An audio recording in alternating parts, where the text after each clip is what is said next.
am Ende, muss man ja wirklich sagen, gab es keine greifbaren Ergebnisse. Das ist nämlich das Fazit der Ministerpräsidentenkonferenz mit dem Kanzler. Olaf Scholz sagte lediglich zu, dass die Bundesregierung die Forderung, Asylverfahren von Flüchtlingen in Staaten außerhalb der EU auszulagern, weiter prüfen werde. Bayern und Sachsen äußerten sich daher in einer gemeinsamen Erklärung nicht zufrieden über die Ergebnisse des Treffens. Auch bei der Forderung der Länder nach einer Versicherungspflicht für Elementarschäden bei Flutschäden gab es keine Einigung. Matthias Heinrich mit den Einzelheiten.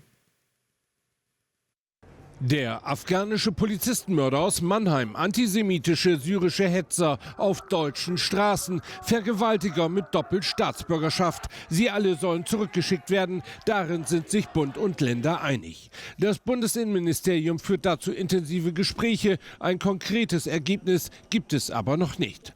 Auch wie die Migrationszahlen zu reduzieren sind, ist weiter unklar. Aber die Länder drängen, allen voran die Unionsregierten. Es gibt eine klare Erwartungshaltung von Bürgerinnen und Bürgern. Die Ergebnisse der Wahl sind alarmierend. Und wenn man sich die Prognosen anschaut, darf man nicht davon ausgehen, dass ein Zeitpunkt der Entspannung eintreten wird. Asylverfahren in Drittstaaten seien schwierig, so der Kanzler. Das Modell Ruanda der Briten oder der Alleingang von Giorgia Meloni mit Albanien seien Europa, aber auch nationalrechtlich schwer umsetzbar, zumal die Dimensionen auch andere seien. Italien, Albanien, da geht es um 3.000 Leute. Großbritannien geht es um 6.000 Leute. Das hat natürlich mit den Größenordnungen, die Deutschland bewältigen muss, noch ein bisschen was zu tun. Aber ehrlicherweise ist es ja doch richtig, dass wir immer in alle Richtungen alles prüfen, an vielen Baustellen arbeiten, damit das Gesamtergebnis gut ist. In der Ampel bremsen zudem die Grünen, aber auch SPD-regierte Länder sind skeptisch, weil auch die Fachleute sich nicht einig sind. Die Anhörung, die das Bundesinnenministerium durchgeführt hat, mit fast 30 Expertinnen und Experten, hat einen ganzen Sack voller Fragen, Probleme, Hindernisse etc. ergeben. Ein möglicher Migrationsanreiz, die Auszahlung von Bargeld, soll aber stark reduziert werden. Die Bezahlkarte wird bundesweit kommen. Maximal 50 € soll es bar geben. 3 der 16 Bundesländer wollen hier allerdings eigene Wege gehen. Neben dem Ministerpräsidenten tagen ja auch die Innenminister der Länder nun schon eine Weile. Und das in Potsdam. Marco Reinke ist für uns vor Ort.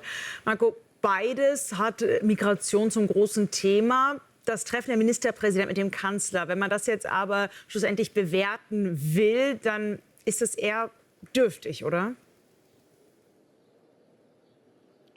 Ja, ich glaube, das Ergebnis kann man so zusammenfassen. Wir sind uns einig, dass wir uns uneinig sind und das vor allem zwischen den unionsgeführten Ländern und dann auch den SPD-Ländern auf der anderen Seite. Also eine Einigung, die hat es in den wesentlichen Punkten nicht gegeben. Das Einzige, was man vielleicht als, ich nenne es mal, Erfolg verbuchen könnte aus Unionssicht, ist, dass der Kanzler sich jetzt doch dazu bekannt hat, zumindest in die Richtung Drittstaatenlösung zu denken. Bisher war es so, dass in den Wochen und Monaten zuvor Olaf Scholz immer wieder sich um eine Antwort überhaupt erst gewunden hat. Also gestern zumindest da das Bekenntnis in diese Richtung zu denken. Aber es gibt eben jetzt auch die Kritik, wenn man sich diesen Beschluss durchliest, dass das Ganze eigentlich am Ende so weich formuliert sei, dass im Zweifelsfall die SPD-geführten Länder das auch so auslegen könnten, dass am Ende diese Drittstaatenlösung gar nicht kommt. Also von daher, was am Ende wirklich von dieser Konferenz bleibt, das ist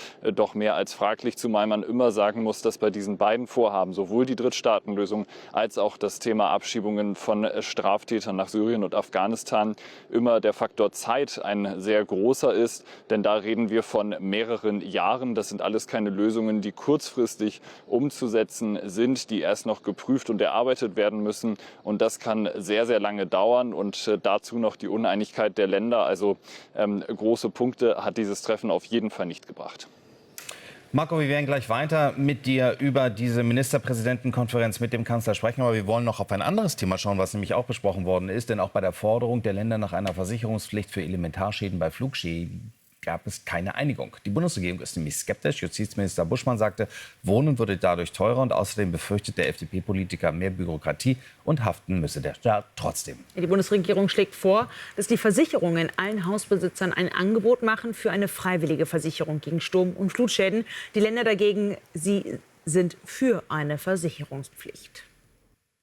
Und selbst Ereignisse wie im Ahrtal, das muss man sich vorstellen, führen nicht zu einer schnelleren und höheren Versicherungsbereitschaft.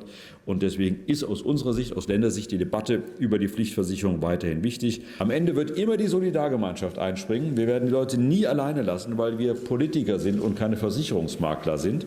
Und am Ende zahlt natürlich immer die Zeche der Steuerzahler, egal ob es ein Steuerzahler ist, der eine Versicherung hat oder der keine Versicherung hat.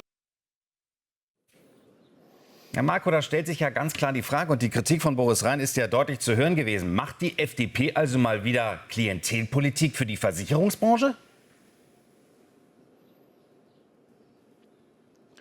Naja, die Frage ist ja, welche Modelle sich hier möglicherweise durchsetzen oder eben nicht. Bisher hat sich ja die Bundesregierung doch durchaus behaupten können, auch gestern wieder gegen die SPD-Länder. Die SPD verweist ja immer wieder darauf, auf Frankreich, wo es eine ähnliche Versicherung gibt, die dann allerdings nur 26 € kostet, also doch erheblich weniger als die Elementarschadensversicherungen in Deutschland kosten. Justizminister Marco Buschmann verweist in dem Zusammenhang aber dann darauf, dass dann Millionen, wenn nicht gar Milliarden Subventionen vom Staat nötig wären. Geld, das, wenn man sich den aktuellen Haushaltsstreit anschaut, sicherlich nicht allzu locker sitzen dürfte bei der Bundesregierung. Deswegen beschränkt man sich auf diese Angebotspflicht. Also von daher die Fronten, die sind da doch mehr als verhärtet, weil es im Kern um die Frage geht, wie viel müssen Steuerzahlerinnen und Steuerzahler am Ende wirklich beisteuern.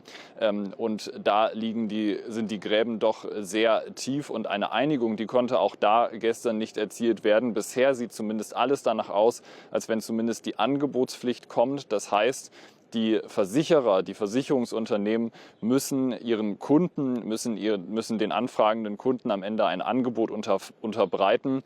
Wie hoch das dann ausfällt, das ist eine ganz andere Frage. Und in Regionen, die möglicherweise stärker von Hochwasser betroffen sind, da dürften diese Angebote natürlich dann auch entsprechend hoch ausfallen. Also von daher auch da keine Einigung. Es bleibt auch da bei einem Streitthema. Marco, danke für diese Einordnungen.